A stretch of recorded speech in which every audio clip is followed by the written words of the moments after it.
Good afternoon. My name is Craig.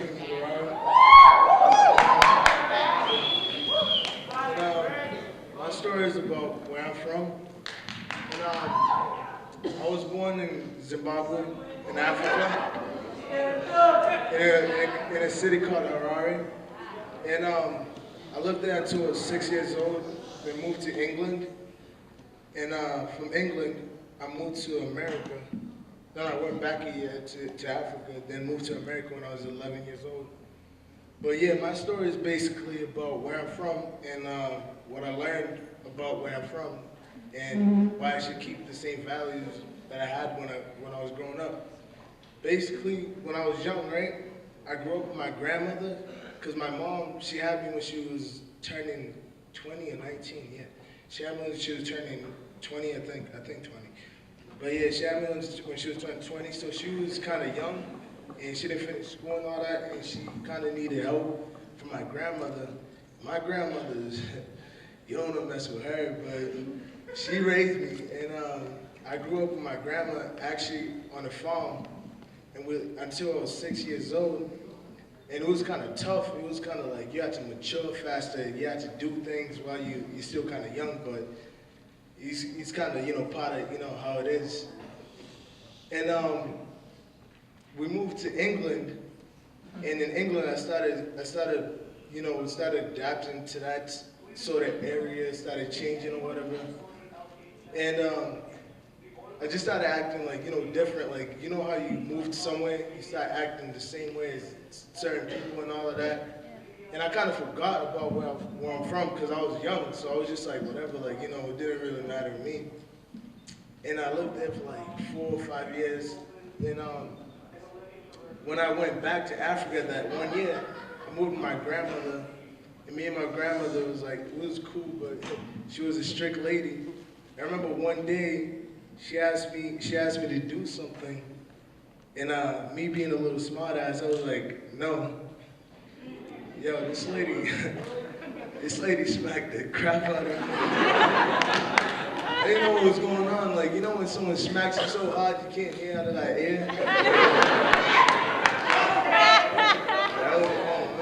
That was kind of like a lesson learned, like type of thing, lesson learned type of thing. After that, kind of started getting back in shape. And then when I moved to America, started getting back into that habit. Yeah, I got you. Started getting back into that habit. Back with badass and all that. But at 15, that's when it hit me like, oh yeah, my mom was a hard worker, and they did all this just to get me to a place so I can have a better education and a better place than everyone else. And it's just like, be a better person. So basically, I learned my lesson. Always know where you're from and keep with your values.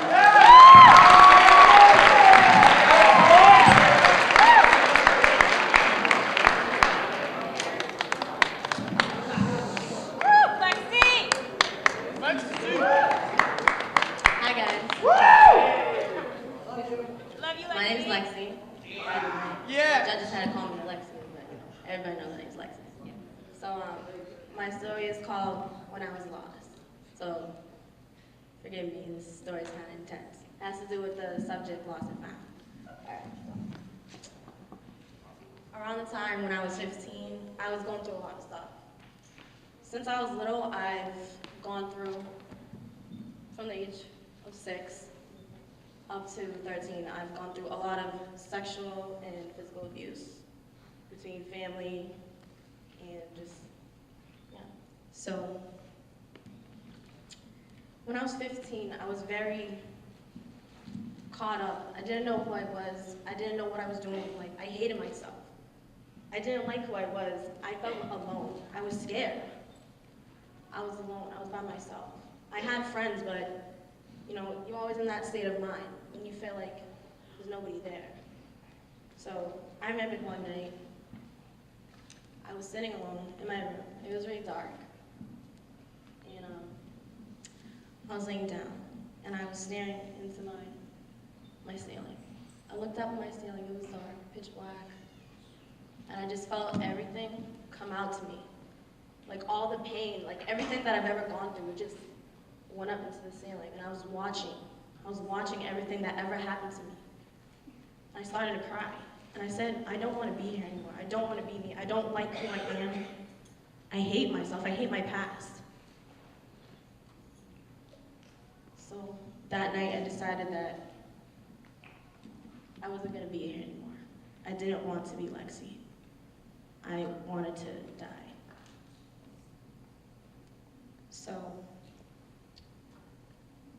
I left my room. I live in a house, and it's very old, so every step you take, you can hear. Everybody's sleeping, so I'm kind of creeping, trying not to be heard.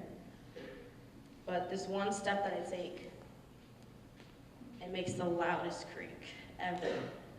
And so I stand still, and I just take a deep breath, and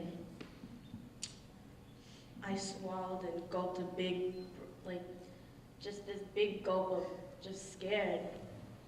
And I felt my heart beating so fast, and I felt the silence, just the silence. It was the loudest silence you could ever hear. And I walked up to my attic. In my attic, there's this one window that I always look out. I always looked out to it and just sat there and thought. But this time I wasn't gonna sit there and think. This time I was gonna go through a state of mind where I pictured a tall building, and I was gonna jump. I was gonna jump off of that tall building. So something in me made me lift up my left leg, and I lifted up my left leg. And then I lifted up my right leg. But then I thought to myself, what am I doing? Lexi, what are you doing? I was gonna do it. But then I thought about something that happened to me 2 days. It's okay. No, it's all right. 2 days before that day, my little brother came into my room and he said, Lexi, can you play with me? And I told him no. And then I thought, what if my little brother can't come in my room anymore and say, Lexi, can you play with me? I thought that I wasn't loved. I thought that nobody really cared about me. But then I realized my little brother, he loves me. I have friends, I have people that care about me. Love you, Lexi. So I learned that, death isn't the answer. I was lost, but I found myself that day because I do have a purpose to be here. And it's for my little brother, and to hopefully impact other people, to let them know that there's always somebody there for you.